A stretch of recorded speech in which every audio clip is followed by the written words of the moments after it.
So yeah, I woke up one Thursday morning in July this summer, and I saw this article in the Atlantic where they talked about how over 100,000 people in Detroit were about to have their water turned off because they couldn't afford to pay their bills. I mean, it was pretty bad. So the situation exactly is so bad that over 50% of the residents in Detroit are behind on their water bills, meaning that they owe at least $150 and they're 2 months behind on their bills. And they essentially can't pay those, which makes them eligible to be turned off. So going forward, though, the situation with us was so bad that over 8% of the residents that came to us that needed help didn't have water at that very moment in their houses. These are grandmas, aunts, uncles, neighbors, and things like that. So we wondered, though, what were people doing who didn't have water? And the choices that we saw were essentially that people would just kind of like go on payment plans that weren't exactly friendly to them and things of that sort. So I talked about it on Twitter, and my co-founder, Christy Tillman in Boston, essentially asked the same thing. What do we do? So we ended up building in 4 hours, the same night we read the article in the Atlantic, the Detroit Water Project at detroitwaterproject.org, where essentially we match people who need help with their bills to folks that want to help them.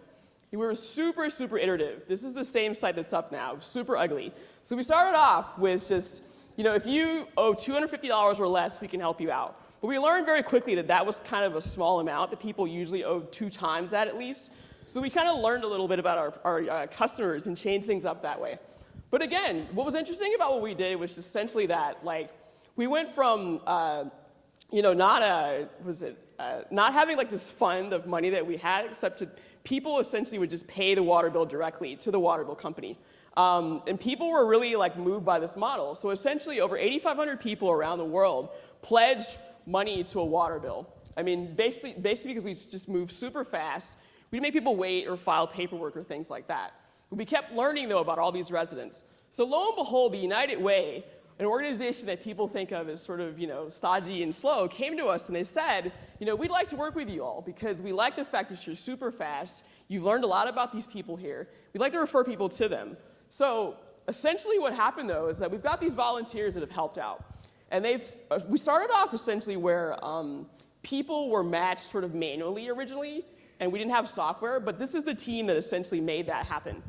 And so with hand matching and then over time software, in the first 34 days that we did this sort of thing, we raised $100,000 to pay water bills for people. And that's just based off of an ugly website based on Bootstrap that pretty much worked. You could go to and just do these sorts of things. But we realized, though, we have all this extra money left over. So we needed to learn more about what people were doing to find out about us because they weren't signing up online. So we got really low tech.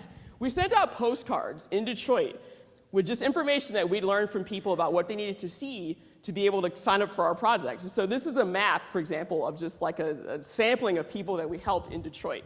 So over 1,300 people were signed up in the pipeline to get help, just based off of these postcards and phone calls, and us changing the intake process, for example, and scaling up how much they'd have to owe in order to be helped by our project. But going forward, though, let's see.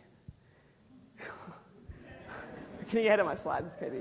But going forward, though, so we ended up raising over $600,000 in the span of 2.5 months, just based off of pledges and people wanting to come forward and help with this project, essentially. Just based off, like I said, an ugly Bootstrap website that you can access on your mobile phone and do these sorts of things. We actually also use word of mouth really heavily to promote this sorts of things for donors. So people, after they pledged, they could tweet and just share with other people. That drew more and more people in.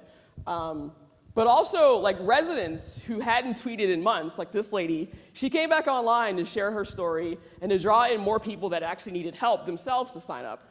But this was interesting, too, because it was just an experiment. And let's see. So again, these are sort of messages that people have posted on social media to draw more people in. And we help them sort of with their messaging, but overall, people just sort of tweet it and that sort of thing. But again, what we want to do going forward is to sort of test this model with the United Way's help, for example, and expand it to other places.